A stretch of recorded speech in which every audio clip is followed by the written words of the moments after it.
Thank you so much for your time. So tell me Thanks for having about me. this new Bold Pioneer campaign. Yeah. So launching actually one of the best new coffees I've tried in a long time, 1850. And as part of this Bold Pioneers campaign, I am using my role now as a venture capitalist to take a look at pitches from aspiring founders all over. They can apply, and the best three are actually going to come out to San Francisco to spend time with me and actually do office hours for me to give them advice, feedback, and guidance on how to build their business. Yeah, so looking back to when you were very young when you started Reddit, what is your advice for someone who is young, who's starting in this startup game? It is, it's not for everyone. And actually, while I do encourage everyone to learn to code and consider starting a startup and finding the sort of easiest way to just get something out in the world and get feedback on it, I also am realistic with the fact that it's a lot. And one of the best things you can do is start to become a subject matter expert on a variety of different things. And this is stuff that, thanks to the internet, you can start doing in your own spare time. If you are so passionate about cars, you have no excuse not to become a subject matter expert about it. And in the process of doing that, and that's from literally spending time on YouTube, it's reading articles on websites, it's digging in and understanding that community and understanding that expertise to the point where you realize something's missing. And when you really are that much of a subject matter expert, you can start to see the open field. You can see the opportunities for business, and you can see the opportunities to create something. And the good news is the internet provides us with so many different channels that you don't really have an excuse not to get started. And I really want to encourage as many people as possible to keep that entrepreneurial spirit going. Yeah, so you listen to thousands and thousands of pitch. Yeah. What's that it factor? Is there something other than the idea that an entrepreneur has to have? We do such early stage investing. I mean, Initialized was the first check in companies like Instacart, Coinbase, companies that have gone to be massively successful billion-dollar companies. But when they started, it was one or two founders with maybe a prototype, but not always.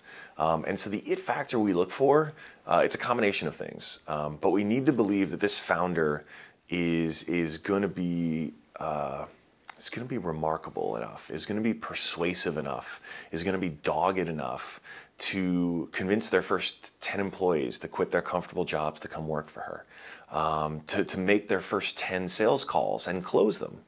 Because no one else is going to do that work. That's what the founders have to do. And so that doesn't mean the person has to be extroverted or particularly charming. They just have to be compelling.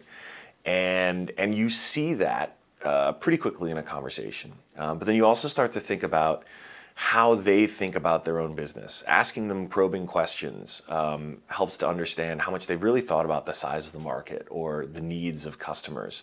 And you can tell pretty quickly who is just sort of a wantrepreneur who's only been thinking, likes the idea of being an entrepreneur versus the people who are actually doing it, who are actually talking to customers, who are actually really thinking about a market and what's missing. What do you think that you have that sets you apart and why you've become so successful?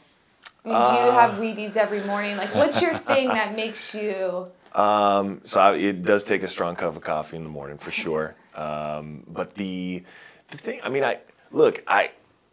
lot of it is a lot of life and a lot of entrepreneurship is about timing, is about serendipity. Frankly, is about being in the right place at the right time. I mean, I'm a Brooklyn boy. I was made here in Fort Greene, and we were talking earlier about having, I've got my father's side of the family all immigrated from Armenia after the genocide, and I think a lot about the fact that I won a kind of life lottery ticket just being born in Brooklyn as opposed to, somewhere, basically somewhere else in the world where there wouldn't necessarily be so many paths and so many opportunities. So I think the thing that set me apart has been a lot of things that actually I frankly couldn't control or really didn't deserve necessarily.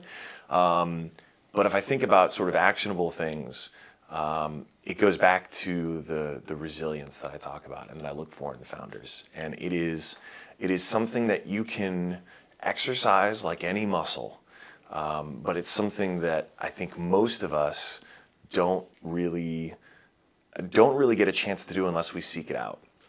And it's vital for entrepreneurship. Do you have any early regrets? I know a lot of people say you might have sold Reddit too early. People say that? Yeah. Yeah, no, yes, I've heard that a few times. Does that make you toss and turn at night?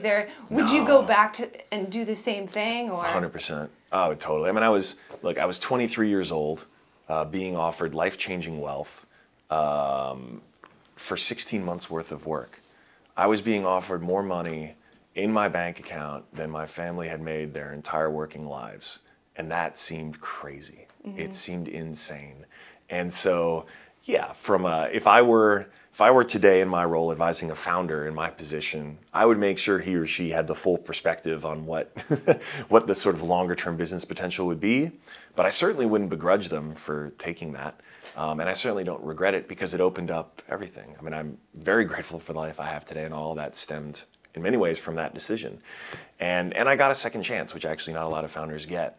Because when I did come back to Reddit, I was re-incentivized with equity, and I've tried to take full advantage. And now in my role as a full-time venture capitalist, I get to take the perspective of creating $1 billion company and bring it to founders who I hope will create dozens of billion-dollar companies. And I get to advise them, and I get to support them in ways that I wish I had had when I was starting out. So let's bring it back to the contest. So when is it for people who are interested in signing up?